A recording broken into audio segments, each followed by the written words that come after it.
ಎಲ್ಲರಿಗೂ ನಮಸ್ಕಾರ ವೀಕ್ಷಕರೇ, ಇವತ್ತಿನ ಟಾಪ್ ಅಪ್ಡೇಟ್ಸ್ ಗಳಿಗೆ ಸ್ವಾಗತ. ಎಲ್ಪಿಜಿ ಗ್ಯಾಸ್ ಗ್ರಾಹಕರಿಗೆ ಮತ್ತೆ ಹೊಸ ನಿಯಮ ಜಾರಿಯಾಗಲಿದೆ.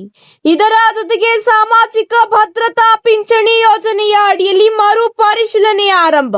ಇದರ ಜೊತೆಗೆ ಇಂದಿನ ಚಿನ್ನ ಮತ್ತು ಬೆಳ್ಳಿ ದರದ ಸಂಪೂರ್ಣವಾದ ಮಾಹಿತಿ ನೋಡೋಣ.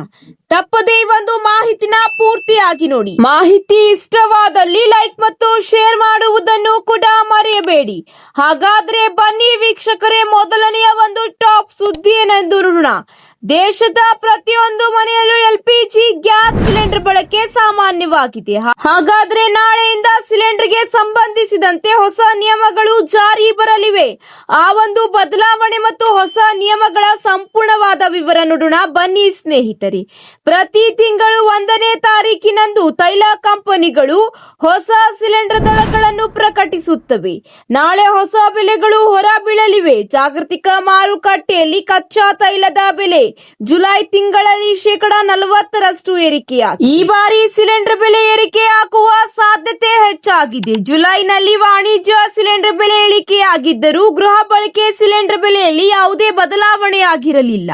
ಪ್ರಧಾನ ಮಂತ್ರಿ ಉಜ್ವಲ ಯೋಜನೆಯ ಫಲಾನುಭವಿಗಳಿಗೆ ಕೇಂದ್ರ ಸರ್ಕಾರ ಪ್ರತಿ ಸಿಲಿಂಡರ್ಗೆ 300 ರೂಪಾಯಿ ಸಬ್ಸಿಡಿ ನೀಡುತ್ತಿದೆ. ಈ ಹಿಂದೆ ವರ್ಷಕ್ಕೆ 6 ಸಿಲಿಂಡರ್ಗಳಿಗೆ ಸಬ್ಸಿಡಿ ನೀಡಲಾಗುತ್ತಿತ್ತು. ಆದರೆ ಈಗ ಕೇವಲ 4 ಸಿಲಿಂಡರ್ಗಳಿಗೆ ಸಬ್ಸಿಡಿ ಸಿಗಲಿದೆ.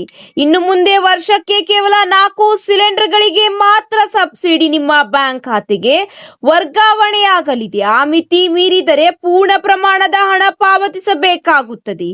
ಈ ನಿಯಮ ಆಗಸ್ಟ್ನಲ್ಲೂ ಕೂಡ ಮುಂದುವರಿಯಲಿದೆ ಎಂಬ ಮಾಹಿತಿ ಲಭ್ಯವಾಗಿದೆ.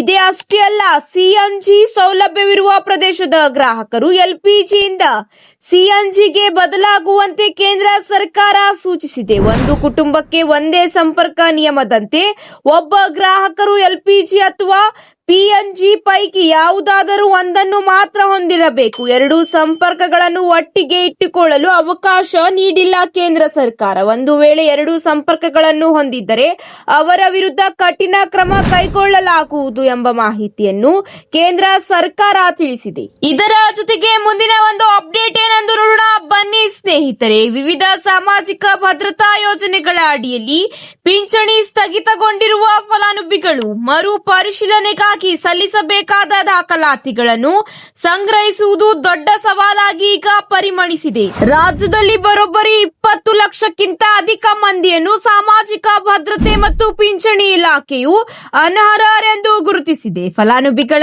ವಯಸ್ಸು ನಿಗದಿತ ಮಾನದಂಡಕ್ಕಿಂತ ಕಡಿಮೆ ಇರುವುದು, ಒಂದೇ ಪಡಿತರ ಚೀಟಿಯಲ್ಲಿ ಕುಟುಂಬದ ಸದಸ್ಯರ ಆದಾಯ ಹೆಚ್ಚಿರುವುದು, ಆದಾಯ ತೆರಿಗೆ ಪಾವತಿದಾರರಾಗಿರಬಹುದು ಮತ್ತು ಎಪಿಎಲ್ ಪಡಿತರ ಚೀಟಿ ಹೊಂದಿರುವುದು ಸೇರಿದಂತೆ ವಿವಿಧ ಕಾರಣಗಳ ಆಧಾರದಲ್ಲಿ ಅನರ್ಹರೆಂದು ಗುರುತಿಸಲಾಗಿದೆ ಎಂದು ಇಲಾಖೆಯ ಮೂಲಗಳು ಈಗ ತಿಳಿಸಿದೆ.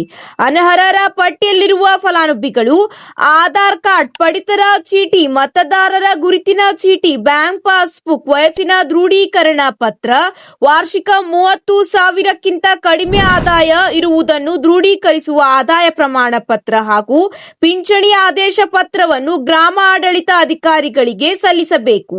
ದಾಖಲಾತಿ ಸಲ್ಲಿಸದಿದ್ದರೆ ಪಿಂಚಣಿ ರದ್ದಾಗುವ ಆತಂಕ ಈಗ ಎದುರಾಗಿದೆ. ಅಗತ್ಯದ ಎಲ್ಲ ದಾಖಲಾತಿಗಳನ್ನು ಸಲ್ಲಿಸುವ ಮೂಲಕ ಮತ್ತೆ ನೀವು ಪಿಂಚಣಿ ಯೋಜನೆಯ ಲಾಭ ಪಡೆಯಬಹುದಾಗಿದೆ. ವಾರ್ಷಿಕ 30,000ಕ್ಕಿಂತ ಕಡಿಮೆ ಆದಾಯದ ಪ್ರಮಾಣ ಪತ್ರ ಪಡೆಯುವುದು ಹಾಗೂ ಓಡಾಡಲು ಸಾಧ್ಯವಾಗದ ವಯೋವೃದ್ಧರಿಗೆ ವಯಸ್ಸಿನ ದೃಢೀಕರಣ ಪತ್ರ ಪಡೆಯುವುದು ಕಷ್ಟಕರವಾಗಿದೆ ಎಂದು ಫಲಾನುಭವಿಗಳು ಅಸಮಾಧಾನ ಕೂಡ ಒಂದು ಕಡೆ ವ್ಯಕ್ತಪಡಿಸುತ್ತಿದ್ದಾರೆ. ಹೌದು ಸ್ನೇಹಿತರೆ, ಒಂದು ವೇಳೆ ನಿಮಗೆ ಸಾಮಾಜಿಕ ಭದ್ರತಾ ಯೋಜನೆಯ ಅಡಿಯಲ್ಲಿ ಪಿಂಚಣಿ ಪಡೆಯಲು ಬಯಸಿದರೆ ತಪ್ಪದೇ ತಹಶೀಲ್ದಾರ್ ಕಚೇರಿಗೆ ಭೇಟಿ ನೀಡುವ ಮೂಲಕ ಎಲ್ಲ ಅಗತ್ಯದ ದಾಖಲಾತಿಗಳನ್ನು ಸಲ್ಲಿಸಬಹುದಾಗಿದೆ. ಎಲ್ಲಾ ಪರಿಶೀಲನೆಯ ನಂತರ ನಿಮಗೆ ಮತ್ತೆ ಪಿಂಚಣಿ ಯೋಜನೆಯ ಭಾಗ್ಯ ಸಿಗಲಿದೆ.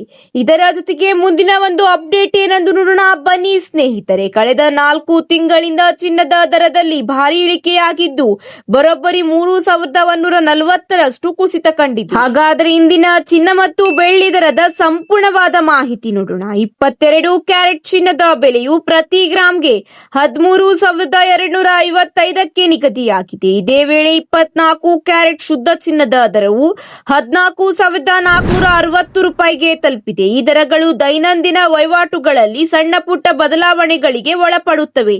ಬೆಳ್ಳಿ ದರದ ವಿಚಾರಕ್ಕೆ ಬಂದರೆ ಬೆಂಗಳೂರು ಮತ್ತು ಮುಂಬೈನಂತಹ ಪ್ರಮುಖ ನಗರಗಳಲ್ಲಿ ಬೆಳ್ಳಿಯ ಬೆಲೆ ಪ್ರತಿ ಗ್ರಾಂಗೆ 235ಕ್ಕೆ ಏರಿಕೆಯಾಗಿದೆ.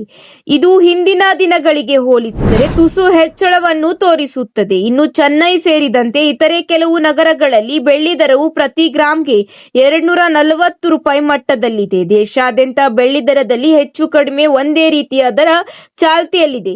ಇವತ್ತಿಗೆ ಇಷ್ಟೇ ವೀಕ್ಷಕರೇ, ಮತ್ತೆ ಸಿಗೋಣ ಹೊಸ ಅಪ್ಡೇಟ್ ಜೊತೆಗೆ. ಈ ಒಂದು ಮಾಹಿತಿ ಇಷ್ಟವಾದಲ್ಲಿ ಲೈಕ್ ಮತ್ತು ಶೇರ್ ಮಾಡಿಕೊಳ್ಳಿ. ಧನ್ಯವಾದಗಳು.